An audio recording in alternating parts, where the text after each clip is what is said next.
Hello, everybody, and welcome back to your second episode of the week of Church is Stupid. Comma butt. You guys are getting closer nice. to saying that in sync every time. I like it. For us here, I am Andy, I'm Ruth. I am Wesley. and our returning special guest of the evening. Billy Petty from Hopevale Church. We thank you for joining us. If you're curious about Billy's background, you can find that on our Tuesday episode. We started off by talking about that a lot, as well as getting into some interesting conversations about traditional versus, I forget the word. Contemporary. I put that on every service that we do, and I can't remember to save my life. Yes, and so we started that conversation last time, and sadly we ended up running really close on time, so I'll let you guys pick up in the conversation where we left off. Do we need a reminder of anything? Do you want to just keep going from where you had an interesting fact that you ended with last time, right? I cut you off. You cut off my interesting fact. Did you forget it now? I did totally forget what it was. So that's okay. But we can continue our fun conversation about, oh, yeah, I remember my interesting fact. Guys, I talked long enough. I made it happen. So I kind of want to start off this episode, and by start off, I mean Andy cut me off, so I couldn't end last episode, by talking about a lot of pastors that I have been in groups with actually kind of have a problem with contemporary music, which is funny because we like it, but we don't. And the reason is for contemporary music, in my perfect definition of why we have music in worship is because it's designed to really have that awe, that reverence, that worship time with God, where you're praising God. You're not trying to sit there and, like, I don't know, define the perfect atonement theology or anything like that. But some hymns do that. There's a lot of atonement theology in hymns. But in these contemporary songs, they're kind of lacking theology, or they can lack theology when they're focused on certain ones. One of my least favorite contemporary songs, I'll start there, is actually the song Friend of God, which is a really popular one and a lot of people like it, but I heard it a lot, and what ultimately happens to me is, you get to that chorus, it's like we joked last week that I am a friend of God, I'm a friend of God, I'm a friend of God, but then it's He calls me friend. And that line has always really bothered me because it almost sounds like, yeah, look how lucky he is. He gets to call me friend, which isn't the intention of it. But sometimes contemporary worship experiences can be twisted into that I mentality, where it's more focused on us and how we're like either terrible or we're great because we've become God's children, instead of focused on God. And so the theology can be a little bit lacking. So I think I hear what you're saying. Have you ever heard of people say the term 7-11 songs? Yes. Yes. 7 choruses or 7 verses and 11 choruses or something. I used to kind of giggle at that, and but I don't anymore, and I'll tell you why. Robert Weber is. Wesley? You know who Robert Weber is? I'm not familiar. No. Oh my goodness! Get his anthology of worship. Get his encyclopedias. He's one of the biggest gurus on worship history that's out there. That's Hughes, Oliphant, Old, all those names. But Robert Weber's one of my favorites, and he's got an institute down in Florida too, where people do master's and doctorate studies in worship. My mentor has his doctorate from him, so it was probably 25 years ago. I was kind of turned on him. So anyway, so he's got a book called Worship is a Verb, one of the worship Bibles, if I can use that term. But he talks about funnel worship, like a V worship in there. And so he talks about the worship experience in the church, and so how you enter into a church and you can be singing songs that are horizontal, that are about God, and then so like you're engaging your mind, and then you go down into the V and you start engaging your heart, and you get to the bottom of the V where it's very intimate and more spirit driven, probably where praise songs come in and repetition and things like that happen. More adoration and things, so it's very personal, so it's vertical. So at the top of the V, it's horizontal. At the bottom of V, it's vertical. And then all of a sudden, you're ready to hear some message, and then you do some, and then you're sent out with the reverse and some sort of something that gives you a sending or a way to wrap up the message. So it's this really cool way to develop a worship service. Yeah. So A lot of liturgies have been put together this way through the years in a lot of different denominations. So it's no accident why, in a service you start off with some bigger songs and you get a little more intimate, and then there's the sermon, and then you have some sort of closing or sending situation. So that's not original with us. That goes back years and years. But so the big idea though with that, and something I learned is that Revelation 4 and 5, and I was really convicted by this, and I don't know where to put it in my experience. I don't know where to put it in the way that I worship, because I'm not a charismatic Christian. But in Revelation 4 and 5, it talks about how John had this vision of the throne room. And it says that the elders and the creatures and the saints, they all fell prostrate before the Lord. And what I love it is we know that it says, they said, holy, holy, holy is the Lord God Almighty, who was and is to come. But right before that, it says, they never stopped saying. They never stopped saying, holy, holy, holy. So they repeated themselves. And I get convicted by that in a way where I feel like, I feel like sometimes, like, God forgive me for not getting caught up in your presence enough to be like the elders and the creatures and the saints in the picture of John, in John's picture of Revelation 4 and 5, where I can get caught up in worship like that. Because I feel like that's biblical. I feel like that's heavenly. Where they, and I don't know that that's what we're going to be doing forever in worship and repetition. I think there's going to be a lot of different forms of worship. I think sometimes we won't be singing in heaven. We'll just be planting a fruit garden. I don't know. You know what I mean? But like, there's lots of ways to worship outside of music as well. I have a worship service I want to start. I'm like sitting here, let's plant a tree. No. So the story, the theology, quite frankly, in repetition, in adoration, there is theology. Yeah. Because we are mimicking Revelation 4 and 5. Nice. But in the example that we said last week where we talked about Beethoven's 9, hearts unfold like flowers before thee, that's not theological, that's poetic. And so you could say then, you could make a case that Beethoven's 9 is not theologically astute. Unless you went to the Psalms, but then you could. Maybe so, yes. Sorry, I'm sorry. Sorry. I gotta pull out the Psalms on that portion one. of that No, song. I'm totally teasing. The portion of that song might not be theologically astute. No. But then I'm you can just look being at a another jerk. tune like that's just highly repetitious that people would call a 7-Eleven song that might be mimicking Revelation 4 and 5 as well. So I think there's room for all of it, and but there's different ways we're all led into worship by those experiences too. Well, and that's what I was gonna say is actually as I've gotten older, I've started to realize that a lot of the hymns are not really worship songs either.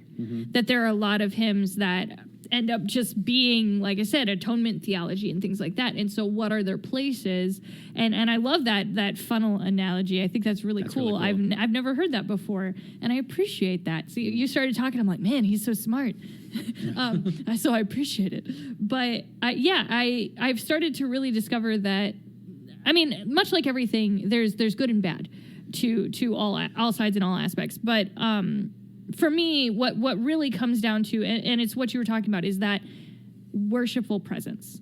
And I say all the time that I'm not saying that I would love someone who's terrible at singing to be leading worship necessarily, but if they were doing it with all of their heart and it was clearly entering into God's presence and a worshipful heart, I would rather have that than the best singer in the universe who isn't entering into that presence. Totally. Me too. And to me, that's what worship is. And for me personally, as a 27-year-old person, hymns have never done that to me. You guys remember the old worship chorus, Majesty? Majesty. Yeah. Worship His Majesty. Oh, yeah. That was written by Jack Hayford. He was an old Foursquare pastor.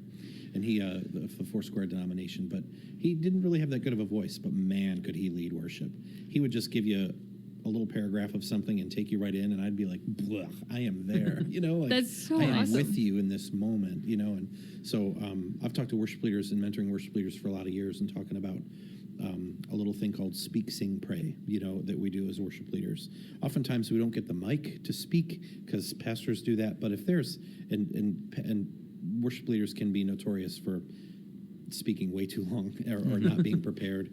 But if there's a short word that you can give, even in a sentence or two, that can guide people into a moment, and then you do the moment, then so you develop this credibility factor that, like, wow, they really believe this thing. So I'm going to go with them. They're driving the bus, I'll hop on, I'll go with.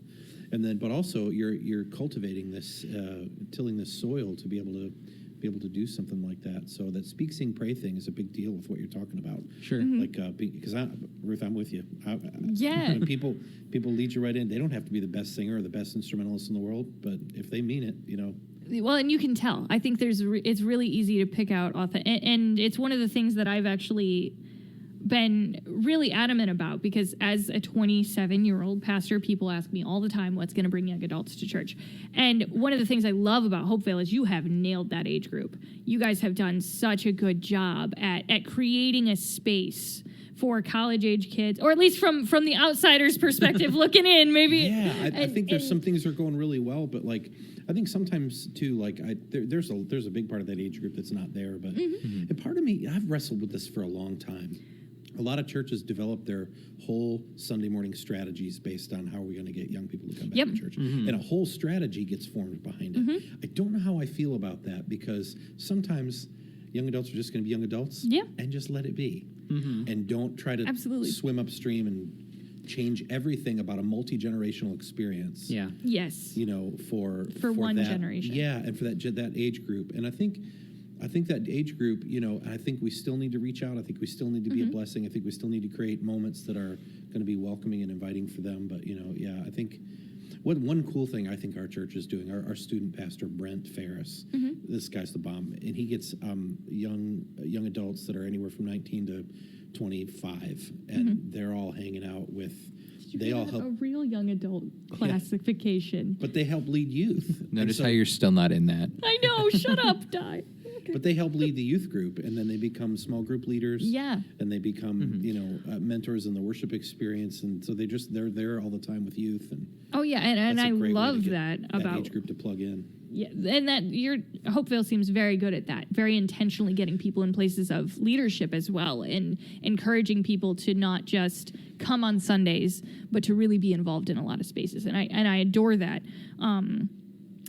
For me, yeah, what I was going to say is that I get asked a lot, like, what would bring people my age in? And honestly, if I had to, and I think it's ridiculous to pin everything on one person who is 20, because there's a million different things that a million different people want who are the same age, but authenticity is something that I think that everybody at the core of their heart that they want, and they can tell.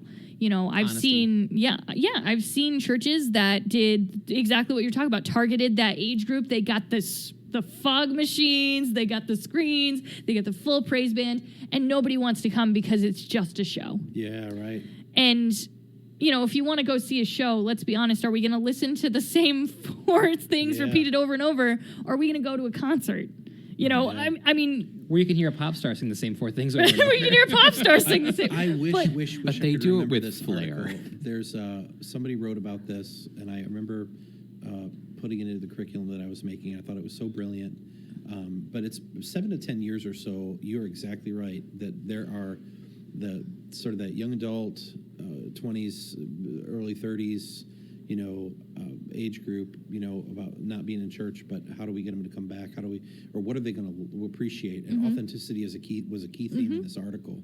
And this guy talked about how in interviewing several different people who are in church and out of church, his findings were that it's not so much the music style, but as it is how much they can connect to the person who's leading it. Yes. And so and not necessarily the person, because that's just what gets them through the door. But then they can just start worshiping from there. There's experiences of, obviously contemporary worship, but, traditional worship too, that people that grew up that way, but that just really spoke their language too, that could be a really cool thing. I was at Ward Evangelical Presbyterian Church in the Detroit area, Metro Detroit area, for about 4 years. And we found that there were a ton, of every age group in the traditional service that we were doing at the time, and then what we had called a postmodern service. It was sort of like Mumford and Sons-y, All Sons and Daughters-y, kind of like sounding and feeling, like as far as the vibe with even just with spoken word and song, it was like that whole vibe. That was a primarily younger generation, but there was still a lot of it was multi-generation, but the traditional service, it was pretty multi-generational. And we're like, wow, it's still bent a little bit that way, but it's not a full complete general description of all of those age groups being in one space, but.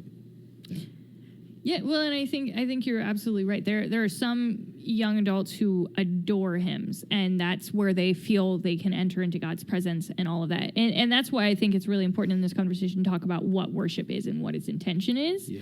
Because if we're, for me, as I sing along to some of my favorite hymns that I adore, I don't feel like I'm worshiping. I feel like I'm reciting something that's very nostalgic for me, which, I mean, it has its own merits, I suppose. But when I'm in a more contemporary worship setting, even though maybe theologically I might not find it as very blatant theology, but it's more subtle theology, or very. I think that they tend to be more simplistic, but in a good way. Sorry, Yeah. I'm trying No, you're right. I'm trying not to make it sound like I'm like, oh, they suck, because they don't. I think there's there is theology in them, and it becomes an overcriticism. But though in the contemporary music, I feel like I can actually experience God. It's not just me singing words that I know and have known for a really long time, but it's that Dude, ability to enter yes. into the presence of God. Yes. So back to this V thing Robert Weber talks Yeah. about.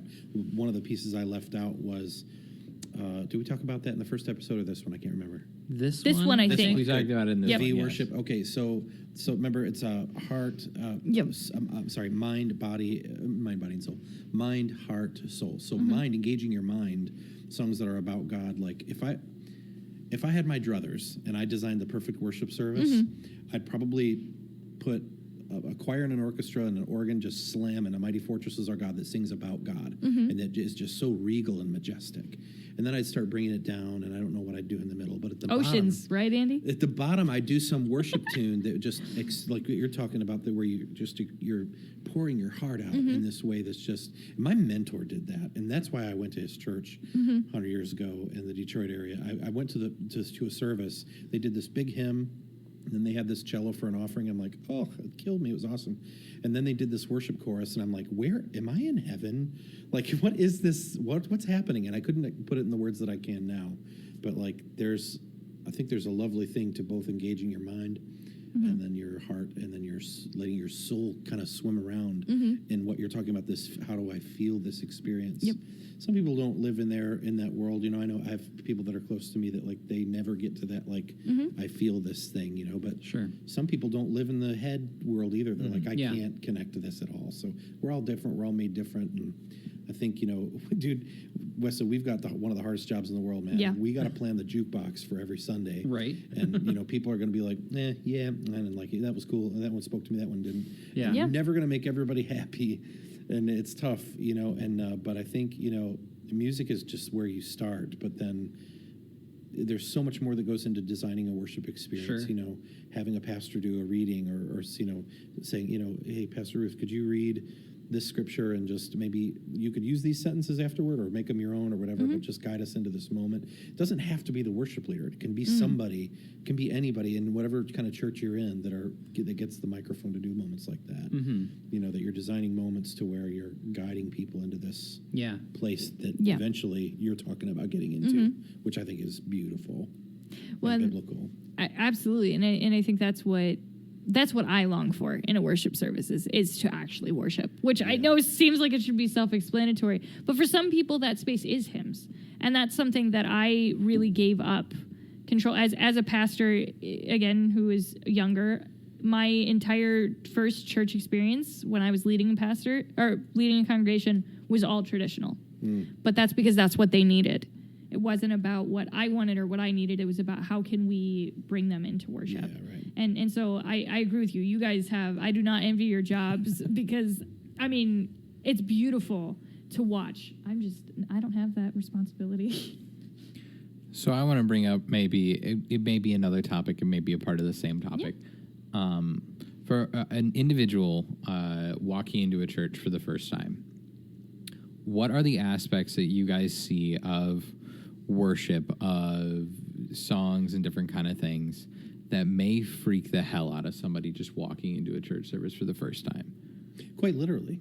Yeah, literally. Well, no, I'm not meaning like Could be. I'm not meaning like calling them out kind of thing. I'm meaning like more I know what you mean. like one of the things that is always like a kind of thing to me. Like I don't know how I'd react to this as a new person thing. Is walking in during a praise song and everybody has their hands raised and all this kind of stuff, and that's kind of like almost a foreign thing to an outsider. Like when you're at a rock concert kind of thing, you may be like fist pumping in the air, but it's not this like church. That's the bottom of the V. That's, that's just like one of those aspects that I think that may just like scare the heck out of new people and like drive them away. And so I'm just kind of curious, what other aspects do you guys see? I'm kind of asking you to call yourselves out a little bit, kind of thing. Are you asking like someone walking into a church for the first time ever, or a certain church for the first time ever? Let's say into a church for the first time ever, like period, no experience with church. That's an interesting question. I was raised by a family that did not go to church, but we were raised to be believers in Christ.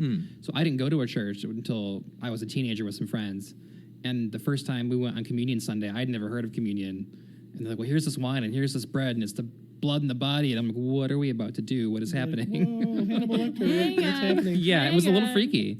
And then I thought we were going to drink wine, but it was a Methodist church, so it was grape juice. So So you were disappointed. And no, I was freaked out because I was not, But Yeah. that's one of the things that, for me as a first-time churchgoer, as a teenager, really freaked me out.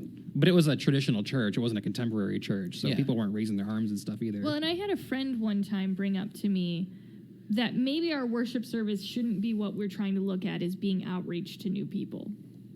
Because let's be honest, if you're not a churchgoer, why would you really come unless somebody invited you? Your name of your podcast is what? Church is stupid. Well, Comma, but. If I were to run this podcast, I'd probably call it Church is Weird, but, Yeah. but because but people may have that experience, like, so what's the purpose of the worship gathering is really kind of a bigger question that I'm hearing. Is it worship or is it evangelism? And to me, it's both. And I'll tell you why I feel like this. I feel like Psalm 40 verse 3 is the kind of a key verse in the worship philosophy I've developed at Hopevale that's still in rough draft form, and I used it in another church too. But Psalm 40 verse 3 says, he's put a new song in my mouth, a hymn of praise to our God. That's the worship piece. And then the evangelism piece is that many will see and fear and put their trust in the Lord. So the idea that as we worship, that in and of itself will be evangelistic, because the idea is that, that people will want what we have, if you will. So to design an experience that's fully evangelistic, some people are called to do that. Like, remember Willow Creek back in the 80s when they were they were getting clobbered for like, hey, this isn't a church service. And they're like, we know. None of us were here in the 80s, but. Yeah, well or 90s too. I studied this, so I do know. Thank Yeah, you. so like back in the Been to Willow 80s and Creek a few 90s. times, So they're great. You guys make me feel like an ancient man. So They do this I to love me it. too. Well, Wesley Yeah, can't man. because he's a year So- older. I do Well, that. like they were getting clobbered because they were saying, hey, this isn't a worship service on Sunday. They're like, we know. Come Wednesday, Yeah. to what we call our new community service. That's our worship service. Wednesday is more of an outreach thing. So they felt called to do an outreach thing on Sunday morning. Some churches feel called to just do full worship, zero outreach. And I don't know, like there's as my wife says, there's a butt for every seat. There's people are called to different things, and one of the things I got a text message a couple weeks ago from a buddy who's a worship leader, and I've done some mentoring with him through the years. He said, "Hey man," he was just sort of in a frustrated place. He's like, "How do you know when what you're doing is making an impact?" And I said, and I wrote him back. I said, "Hey," when you know that you're just doing what God has asked you to do, and you're being faithful to it, and He's not closed the door yet." That's when you know what you're doing is making an impact, because you won't necessarily see the fruit all the time. Yep. God's doing something and He's using you in a way where you don't see it. But if God shuts a door and you know He's shutting a door, then it's time to move on. You'll know. But in the meantime, you just keep walking with the Lord. You keep walking with what you're doing. And He writes me back, "I'm not crying, you're crying," kind of a thing. Oh. And it was really cute and it was fun. But it was like, geez, man, like we won't always see the fruit of our labor. Yeah. But anyway, I know. Total rabbit trail, but coming back to your thing, man, like I think church is going to be weird for people who don't know that culture just in general. So I kind of look at the whole of the Sunday instead of just the first song or something or whatever. But like, that whole idea that we're celebrating and we're meditating and we're adoring, and if all those pieces are somehow in there, and we're being as authentic as we can, and we're being called to do the things that God's calling us to, that's where we're like Apollos, in Scripture, where we're just, all right, we're just planting seeds. We'll let God Yep. water, we'll water and let the Holy Spirit do the rest. It's kind of a thing, and be happy with whatever God wants to do. No, I love that. I love that a lot, and I think, I think that's a great way to look at it. I don't know why I'm talking. I have nothing to add. You're filling great. time. I'm filling time. Hello. But no, that's. I completely agree with you. I think that there's something about when you walk into real, authentic worship, even if you're on the outside, you feel it. You're onto something with all that whole authenticity thing. Yep. Yep. I mean, if I have any, like, hey man, if I can be the wind in your sail, you keep blowing that trumpet, blowing that horn, like that's, and however you guys accomplish that is however you accomplish it. But Yep. that's the kind of stuff that's going to bring anybody to church. Any age group, Yeah. anybody who wants to maybe say, all right, I'll give God a shot, and pray I won't burn up when I put my foot on the carpet or something. Or tile. So Well, and it's like we talk, like Andy brought up, like what are the things that are weird to new people at church? But I think it's like any new experience. Like if you go to a yoga class, I've never been to a yoga class, but I'm just. Wesley, that was a very specific This is a really niche example. I have no It's experience hard, with. dude. If you're going prepared, If you do this it's one hard. thing that But I I've feel like never if done you go to before- like a yoga class for the first time, Yeah, you're not going to yeah. know the ins and outs of the culture there, or any new experience. Yep. So I feel like that's a transferable thing to a lot of things in life too, Well, not that's just church. kind of why I wanted to point out, like, I don't think that should be necessarily our primary outreach opportunity, or like how we primarily. I mean, maybe it can be like you talked about with Willow Creek, and evangelism became a very big part of their Sunday morning. Yeah, they were specifically called to do that. But Yeah. And Yeah. I think that's one of the cool things about the way that God calls people is there's so many different ways that the Christian life can be Yeah. walked out.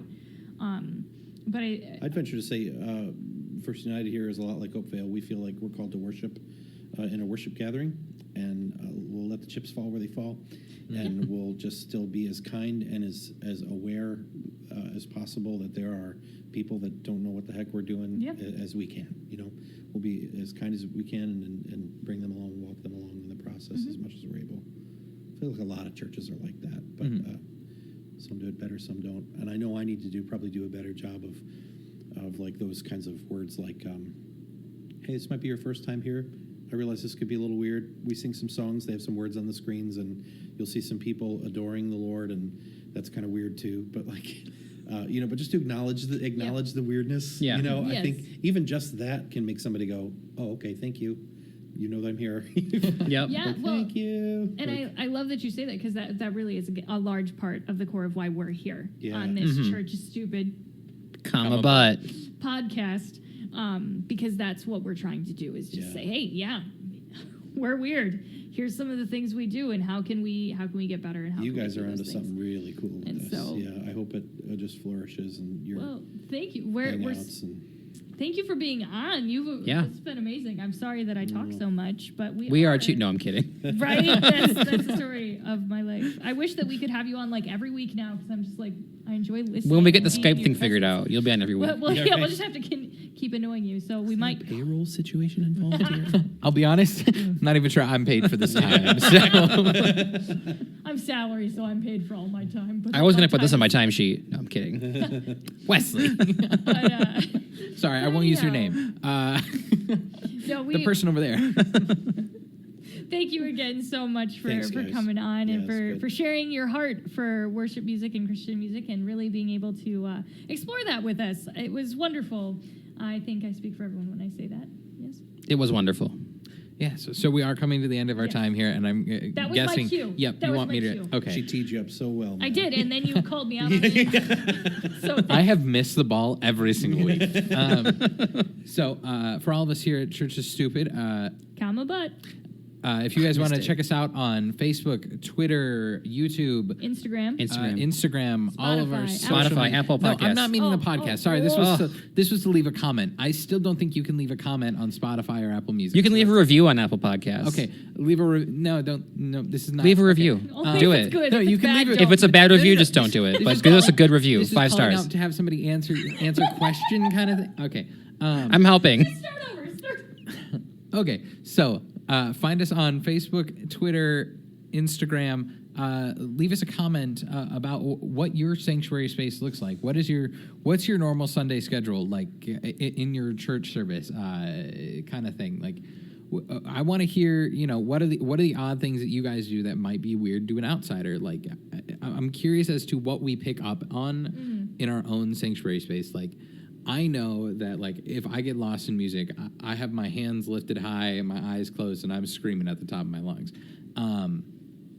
So I'm curious as to what everybody else has. Like, what's your weird, I love that I do this and I love that I get lost in it kind of thing, which may sound like a weird comment and you may not be willing to share. But come find us on Spotify, Apple Music, YouTube, all of our different Google Podcasts, media places Anchor, that lots of places. you can find us.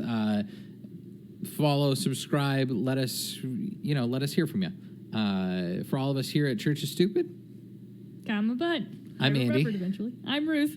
I'm Wesley. and I thank our special guest again for joining us today. Thanks, guys. For all of us here at Church is Stupid, Got my Comma butt. thank you for joining us.